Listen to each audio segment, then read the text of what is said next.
ఎలా ఉంటే దేవునికి ఇష్టమో, నేను ఎలా ఉంటే దేవుడు నన్ను ఇష్టపడతాడో అంటే ఈ వాక్యం చదవాలి. కాబట్టి వాక్యం ఖచ్చితంగా ప్రతి ఒక్కళ్ళు చదవండి, చదువుదాం. ఓకేనా? ఇవాళ నేను ఏంటంటే, నాకు ఇందాకే బ్రదర్ నాకు చెప్పారు, 12 o'clockకి చెప్పారు. నాకు ఉన్నంత అంతంత మాత్రమే నాకు తెలుగు రావటం, చదవడం కానీ లేకపోతే నేను నేర్చుకోవడం కానీ ఏదైనా సరే బ్రదర్ నాకు చెప్పారు. నేను ప్రేయర్ ఇంకా 1 hourలో చెప్తా బ్రదర్ అనుకున్నాను. ఇంక ప్రేయర్ చేసుకున్నాను. ఏం చేయాలా ఏంటా అనేప్పుడు దేవుడు నాకు నడిపింపుని బట్టి యోనా రాసిన దాంట్లో మనం ఈ రోజున చూద్దాము. యోనా రాసిన 1st chapter 2nd verse చదువుదాం.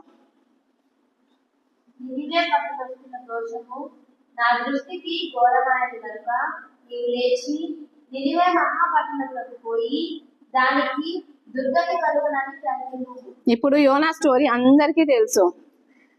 దేవుడు చెప్పేది ఒకటి అయితే యోనా చేసేది మరొకటి. దేవుడికి లోబడలే.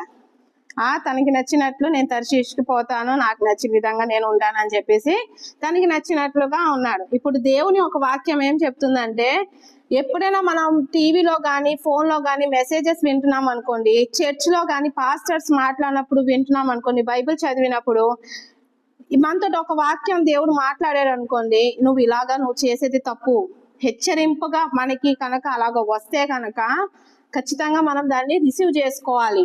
ఏంటి ఇది నా గురించి కాదులే మెసేజ్ అని పక్కకి స్కిప్ చేయడం కానీ, టీవీలో యాడ్ స్కిప్ చేసినట్టు లేకపోతే అలా చేసేవారుగా ఎప్పుడు ఉండకూడదు. ఇప్పుడు యోనాతో ఏమంటున్నారు, చాలా భయంకరంగా ఉంది ఆ సిటీ అనేది, చాలా భయంకరంగా ఉంది. వాళ్ళ పాపాలతోటి, వాళ్ళ దోషాలతో, వాళ్ళ క్రియలతోటి చాలా భయంకరంగా ఉంది, వాళ్ళకి వెళ్ళి చెప్పు అంటున్నారు.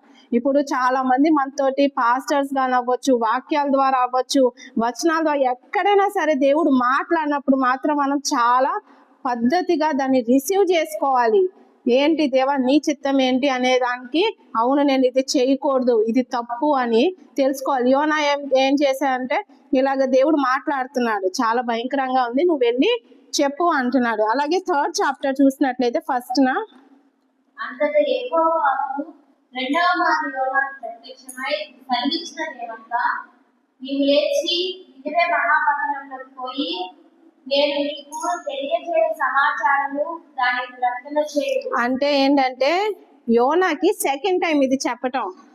మనకి కూడా దేవుడు ఎన్నోసార్లు చెప్తాను ఇది చెయ్యొద్దు, ఇది చెయ్యి అంటే మనం పక్కకు తీసి పెడతా ఉంటాం.